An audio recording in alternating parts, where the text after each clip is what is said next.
Om Jnanatirandhasya Jnananjana Shalakaya Chakshurin Militam Yena Tasmai Shri Gurave Namaha.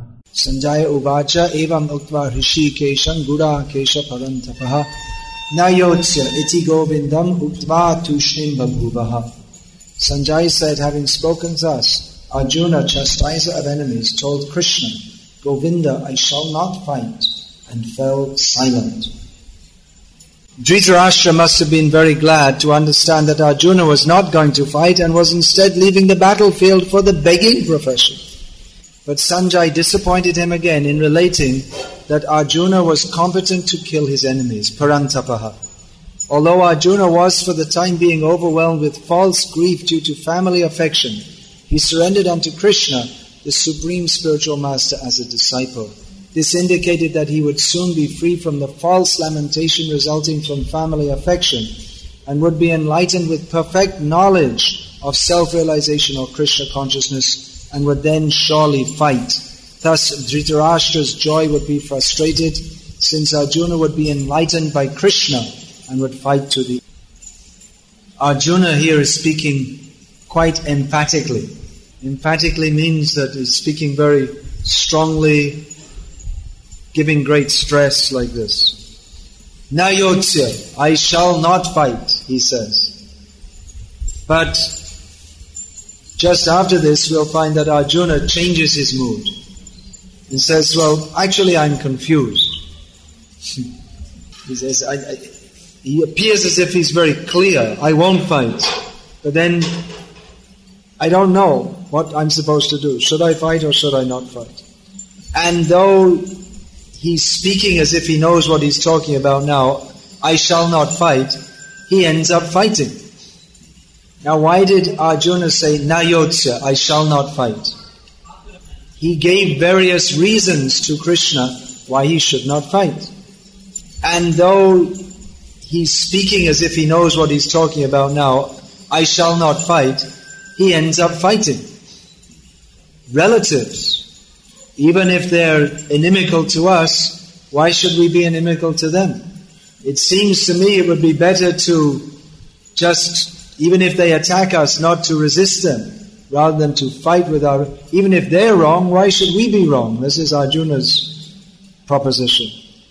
And then he says that, well, we're only fighting so that we can get the kingdom, but then if our relatives are dead, then what enjoyment shall we get from the kingdom? And what's more, our gurujan, our seniors, our gurus are on the other party. How can we attack our gurus? One should be always serving the guru, not attacking the guru. That I learned, and what's more, our gurujan, our seniors, our gurus are on the other party. How can we attack our gurus? One should be always serving the guru, not attacking the guru. That I learned how to fight from Drona Acharya, and I shall use that to attack him, that knowledge that he gave me. Drona and Bhishma have given us so much affection throughout all our lives. And Bhishma has always protected us. He's always been so affectionate to us. And now we shall attack him and kill him? Is this right?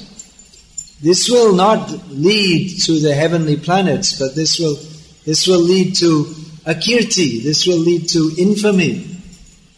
We shall have to go to hell for this. And if we engage in this ghastly warfare, then all the men will be killed and the women will be left unprotected. Excuse me, if you do this, it makes me feel that no one has any interest in what I'm saying. So I need some encouragement also. And if women are unprotected, then they'll be exploited by bad men. So man and woman unite for producing progeny. If that is done according to dharma, then the children who are produced, they will uphold society. But if simply out of lust man and woman unite, then there will be Varna Sankara, or unwanted children. So Arjuna was concerned that if the protectors of Dharma, all the Kshatriyas are killed, as was likely to happen in this battle, women would be unprotected, they would be exploited by bad men, and the result would be that society would be filled with Varna Sankara, which would be a disaster for human society. Because if children are born, if they're not dharmic, then they'll simply be interested in exploiting others and cheating, and there'll be all the wrong, the whole disaster in human society by lack of character in its members. So Arjuna's reasons for not wanting to fight all seem to be very good. Some of them are better than others. Some of Arjuna's reasons are better than others. Not wanting to attack one's gurus or one's own kinsmen, this is a very good reason. That women will be unprotected, it's a very important consideration. That we won't be able to enjoy the kingdom, that's not such a good reason. But on the whole, Arjuna has made a very strong case why he should not fight. And if we consider from the ordinary point of view, Arjuna is being very reasonable. However, Arjuna, after saying, "Na yotsya, I shall not fight," we see he's actually not sure about it himself. It would certainly be a very dramatic scene if after so much build-up, so many years of tension, and then finally the battle is called, all the armies come, and the star player, Arjuna, it's like you arrange all the cast for the movie shooting, and just when they're about to shoot the movie, the star says, "Oh, I'm not going to." He walks out. So like that, something like that. Although much more meaningful than a movie. Or maybe something like the World Cup cricket final, India versus Pakistan, and the main batsman, he walks onto the pitch, and then he says, "I'm not going to play," and walks off. Something like that, but much more significance, Arjuna's situation. So Arjuna's reasons sound very good, but at the same time he's thinking that, well, not everyone's going to agree with this, and I'm not sure, am I doing the right thing or not? And Krishna addressed Arjuna's uncertainty. Ashochan anvasocastram pragyavadhans chapashasa gatasuna gatasums nanu shochandi pandita. He says that you're speaking like a big pundit, but pundits don't talk like this. You're a fool, Krishna told Arjuna. Those who are pundits, they do not lament for the body, for that which is anyway certain to perish. So Arjuna was speaking very reasonably, but what seemed to be very reasonably, but Krishna just cut his so-called reasonableness to pieces. And Krishna gave various reasons for this. All of the points that Arjuna gave, Krishna addressed them all. That even relatives or even gurus, if they take the side or cut his so-called reasonableness to pieces. And Krishna gave various reasons for this. All of the points that Arjuna gave, Krishna addressed them all. That even relatives or even gurus, if they take the side of adharma, then they cannot be, compassion cannot be extended to them. And you're thinking that we shall not go to the heavenly planets if we kill our gurus, but by running away from the battlefield, you shall go to hell, not by fighting on it. By fighting on the battlefield, you shall go to heaven. He addressed Arjuna's prastavam, his proposal, in this way. Now Krishna didn't directly address Arjuna's fear of women being unprotected. But Krishna's main argument for why Arjuna should fight was based on a higher understanding of reality. That instead of seeing in terms of the body and even in terms of enjoyment in the heavenly planets, we should understand our eternal position as Atma, and the Atma is subservient to Bhagavan, who is Krishna himself speaking to Arjuna. And that it is Krishna's desire that this battle be fought. So Arjuna, as the servant of Krishna, should do what Krishna wants him to do, even if it is not what Arjuna himself wants to do. So Krishna takes the discussion to a whole different platform. He addresses Arjuna's doubts on that level, but then he brings the whole discussion to a higher level that we have to understand, not simply in terms of this temporary material existence, but that we are all eternal spirit souls and we have to act according to Krishna's direction. So Arjuna was being very reasonable. He gave reasonable arguments to Krishna. This is something we often hear when we're discussing with people. You should be reasonable. How do they say something like that in Tamil? Is there any such word in Tamil? It doesn't exactly mean the same thing. Banglaয় কি বলে? Reasonable কোনো শব্দ নেই মনে হয়। সেই রকম কিন্তু ইংরেজিতে আর্থ যা আছে তো বাংলায় তো আসে না। So it's interesting that we have the word reasonable in English, but we don't have it in Indian languages. We can say some word. What are you saying in Bengali? Jukti? Jukti Sangata. That means that we should bring some discussion and try to understand it. Jukti also means by logic or discussion. And in Tamil it's Nyai. Yeah, it means the same thing, according to Nyai. But we don't have the exact meaning doesn't come through. Now, language and culture and the whole way of thinking, they're all intimately connected. Now this concept of being reasonable, as is in the English language, it doesn't come in Tamil or Sanskritam or Bengali or Indian languages. Because there's a different approach to life. That reasonable, this idea is there, that you should act in such a way that is conducive to what we think is beneficial for the mutual sense enjoyment of everybody else. Now we can say there's a similar concept in Bharatiya Kalacha, in Indian culture, but the key word is dharma. We should act according to dharma.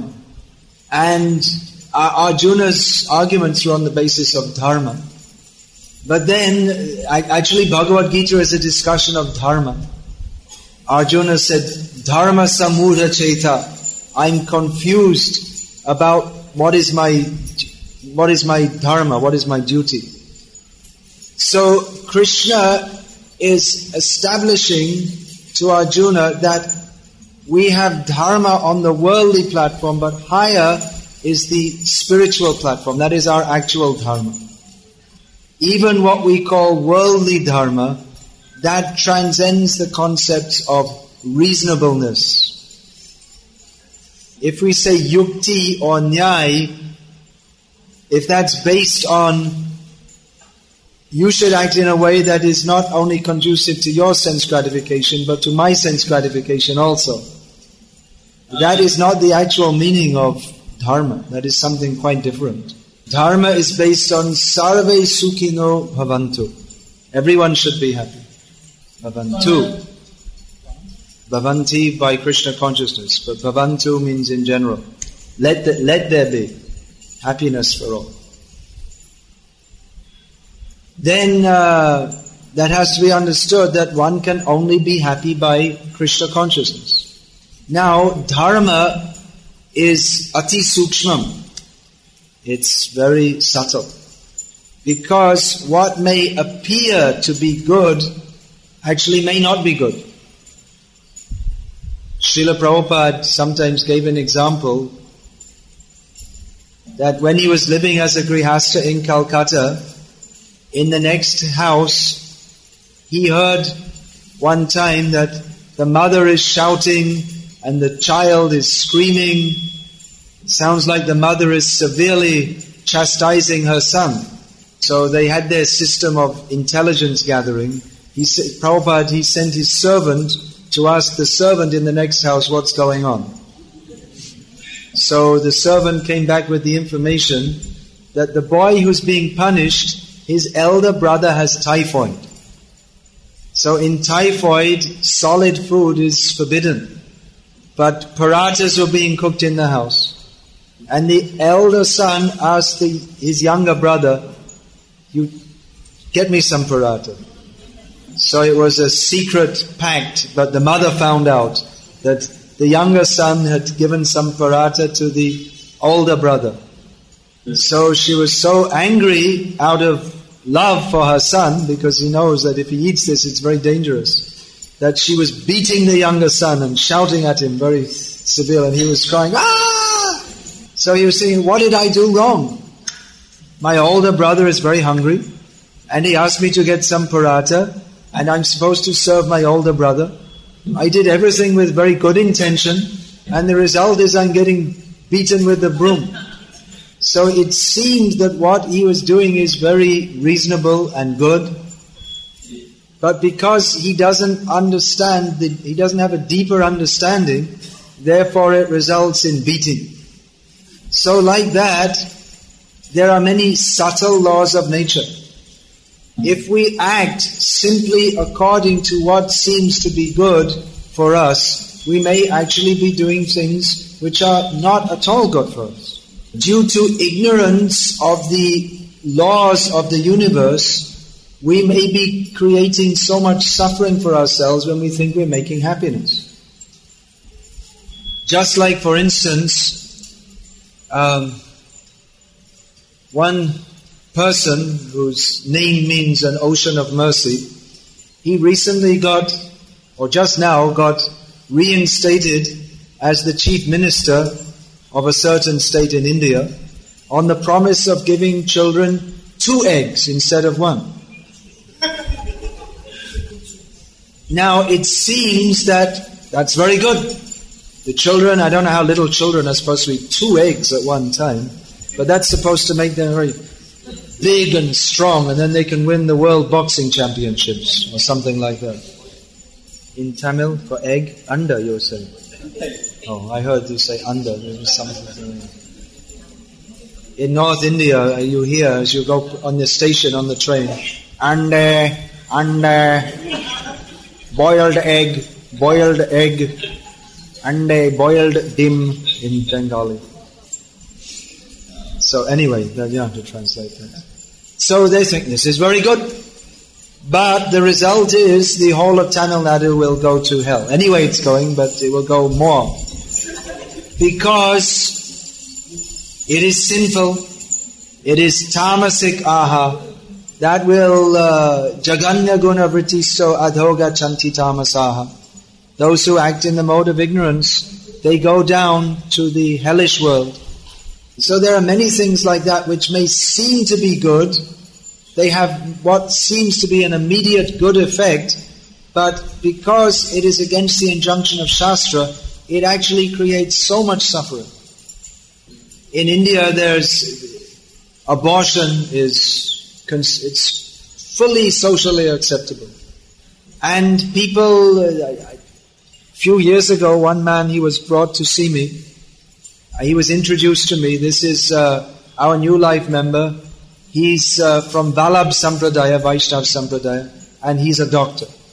So I said, what line are you in? He said, gynecology. Gynecology. The Tamil word is gynecology. Gynecology means the medical treatment of pregnant women and all this kind of thing. What if it's sorry. Pore ami ektu hattu enjoy mano. Pore ektu kabo. So I asked, gynecology, that means you're doing abortions, isn't it? Mostly gynecologists means abortion wala. He said, yes, I run an abortion clinic. I said, well, you're from Vaishnava Sampradaya, don't you know this is sinful? He said, no, we're helping people. There are so many people, they already have 2 children, they don't want any more, and it'd be a big burden on the family. So it's good. It's helping to control the population. So it seems to be very good, controlling the population, helping the poor family. But the long-term result is that one has to suffer very severe karmic reactions. So by acting in a way which seems to be good for our sense gratification, not understanding the subtle implications as described in Shastra, we are actually creating tremendous suffering. As Lord Krishna states later in Bhagavad-gita, that only the asuric riti, the demoniac people, they act without consulting Shastra. Ya Shastra vidimutsraja vartate kamakarataha nasa siddhim abapnoti nasukam naparangatim.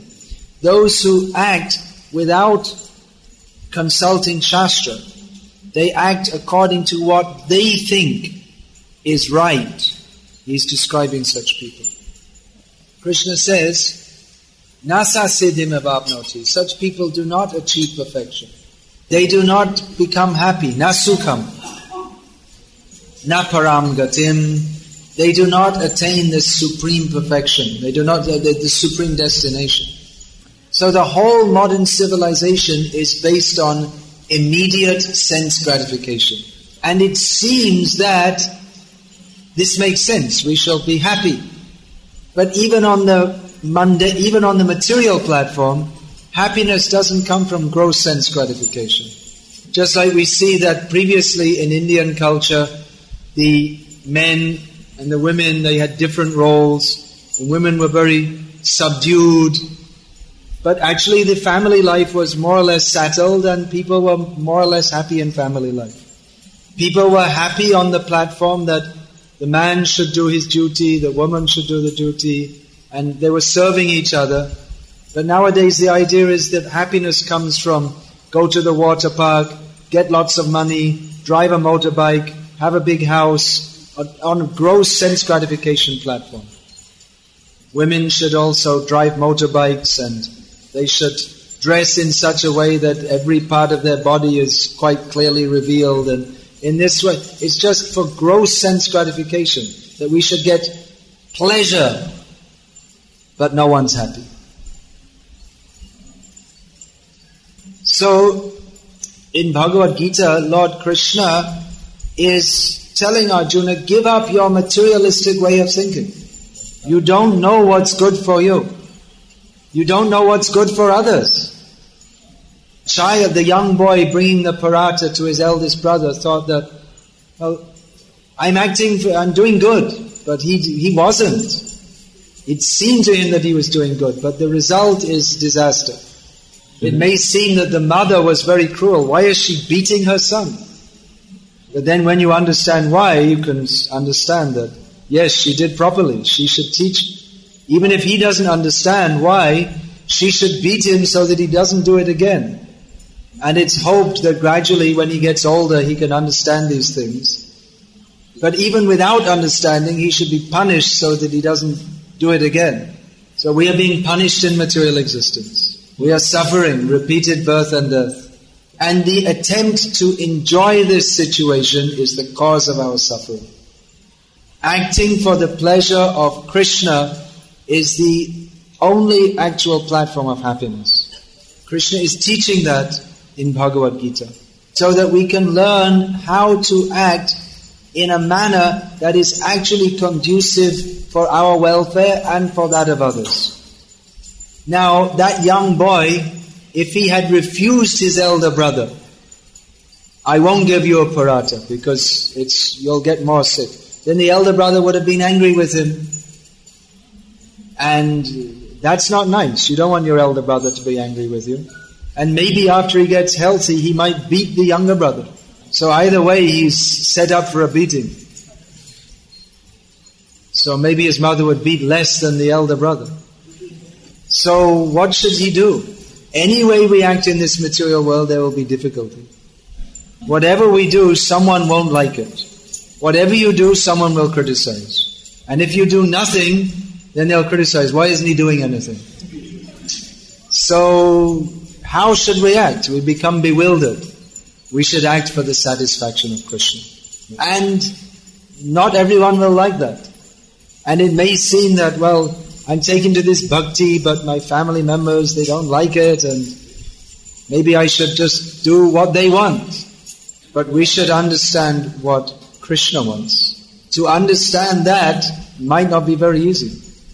Arjuna was a highly elevated person. So elevated that Bhagavan himself agreed to serve him as his sarathi. But temporarily, by Bhagavan's wish, he was covered with the illusion of not being able to discriminate properly. So the point was brought out that even Arjuna, he knows what is Shastra, he knows what is Dharma, but still he was confused how to act properly. Oh, one other important point. He knows what is Shastra, he knows what is Dharma, and he has all good intentions. He's not a crooked person. He wishes well for everyone. But Krishna pointed out to Arjuna that the param dharma of serving Krishna, that supersedes all other considerations. So how to understand what is our proper course of action? For that, Arjuna, he submitted himself to Krishna. That you instruct me as Guru. Bhagavad-gita, Krishna gives us the knowledge by which we can understand why we should act on the highest platform. How to practically apply that in our lives, that we have to take direction from the representatives of Krishna. So Arjuna, who said, "Na yotsye, I shall not fight," he ended up fighting, being convinced that this is the proper thing to do.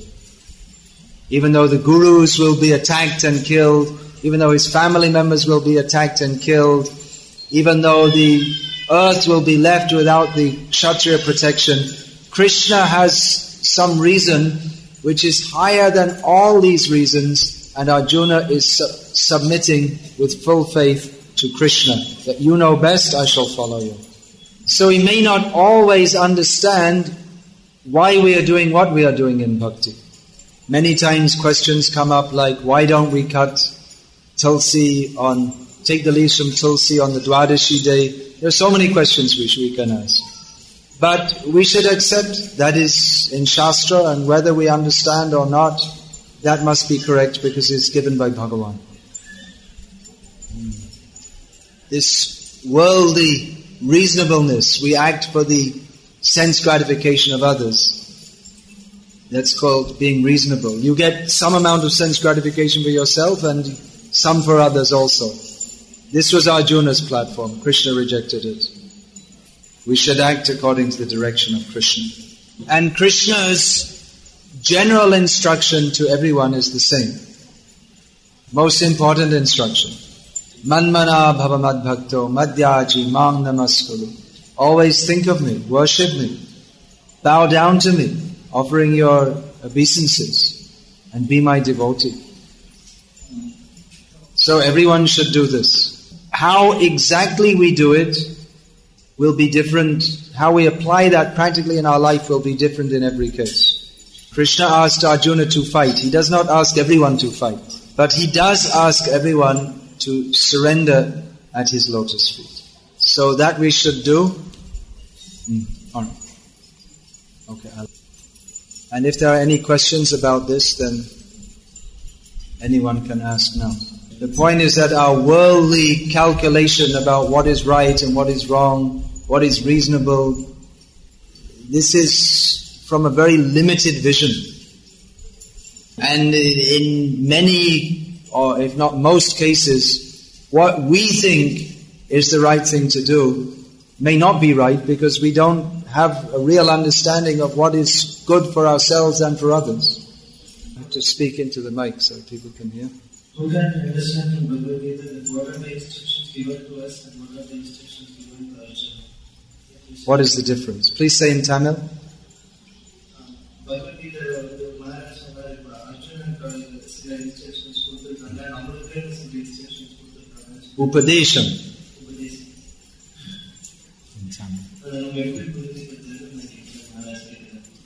Well, that I said at the end of the class. I made that point that Krishna's general instruction to everyone is Manmana Bhava Madbhakto, think of him and become his devotee. But for how to apply that practically in our lives, for Arjuna that was through the medium of fighting. For others that we have to learn from Guru how to apply that practically in our lives. So, you got lost. Krishna's general instruction to everyone is to think of him always and become his devotee. In Arjuna's specific situation, Krishna wanted him to fight. That won't be the same for everyone. That was a rare case actually. But how to apply this principle in our practical lives, we have to learn that from Guru. So that's a common thing. Just like there may be some questions just like, well, should I go to America? Will that be good for I can go there for 2 years, earn some money, and then come back here, and then I can use that money to work less and do bhakti more. This kind of question comes up all the time. But then you have to think that, well, America may not be so good for my spiritual life, so this also has to be considered. So therefore we take advice. This is something very practical. Whether the decision is go to America, don't go to America, go for less time or whatever it is, the principle on which the advice is given is how to help that person execute Krishna's mukhya upadesham of manmana mava madbhakto. Always think of me and become my devotee. And how you can serve the mission of Krishna. What Krishna wants us to do. And just like Arjuna, what did Krishna want him to do? Then he had to do that. Sometimes it happened, some devotee would come to Prabhupada and he was saying, I want to get married. Prabhupada said, you take sannyas. Someone else came and said, I want to take sannyas. Prabhupada said, you get married. Once there were 2 sannyasis in Vrindavan, Prabhupada was speaking to them, his disciples, and he said to one of them, you should never stay in one place more than 3 days. You travel constantly. Why are you staying here in Vrindavan? Go out and preach. And then immediately he turned to the other sannyasi and said, you should never leave Vrindavan. You stay here and manage this temple. So it may appear to be contradictory, but Prabhupada is giving instructions relative to both persons' situation and for the need of serving the mission, which is for the highest benefit for both of them and for others, because a sannyasi has to live for the benefit of others. So another important point is that we have to be careful to understand what are general instructions for everybody and which are specific instructions for individuals. That the specific instruction he gave to the 2 sannyasis was completely opposite. So the instruction he gave to one sannyasi is not necessarily applicable to everybody in all times and all places and all circumstances. Just like Krishna is telling Arjuna to fight, does that mean after reading Bhagavad-gita we should go and get a gun beaver and shoot our guru? That would be a misunderstanding. But after reading we should understand, Tameva sharam gacha sarva bhavena bharata. We should take shelter of Krishna in all respects. Hare Krishna. There's much, much more to be said about all these topics, so please come again and hear again. We also have so many wonderful books written by Srila Prabhupada. We now have the whole Srimad Bhagavatam in Tamil. Who has the whole Bhagavatam set in their home in English, Tamil or whatever language? Not many. Oh, that's not good. You should all have Srimad Bhagavatam. Actually, you should have 2 or 3 sets. You have extra sets for giving to your friends. No, this is not good. Initiates, devotees who are coming regularly, they must have these books in their home. Otherwise, why Prabhupada translated these books? You are not going to understand Bhakti from the Hindu or the Deccan Herald. You have to read Srimad Bhagavatam. So, why don't you all get a set of Srimad Bhagavatam in your home? Who agrees to this proposal? You don't have a set? You're agreeing to the proposal. Who doesn't have and is ready to get a set of Bhagavatam? Alright, note. All these devotees should take Srimad Bhagavatam. Who's there? Bookstall? And when you take the book, then of course you have to read it. And once you start reading Srimad Bhagavatam, then you will know what is the difference between the Deccan Herald and the Srimad Bhagavatam. You can be a devotee chanting and coming to the temple, but unless and until you read Srimad Bhagavatam, you won't really understand what is bhakti, what is the bhakti rasa. Who's reading Srimad Bhagavatam regularly? There's a difference between before when you weren't reading and now when you are reading. It's night and day difference, isn't it? It's like you weren't even alive before. You feel like that. Srimad Bhagavatam gives us the knowledge by which we can practically always think of Krishna. Take the names and then everyone, for your own benefit. You may not understand what is right and what is not, and it may not seem reasonable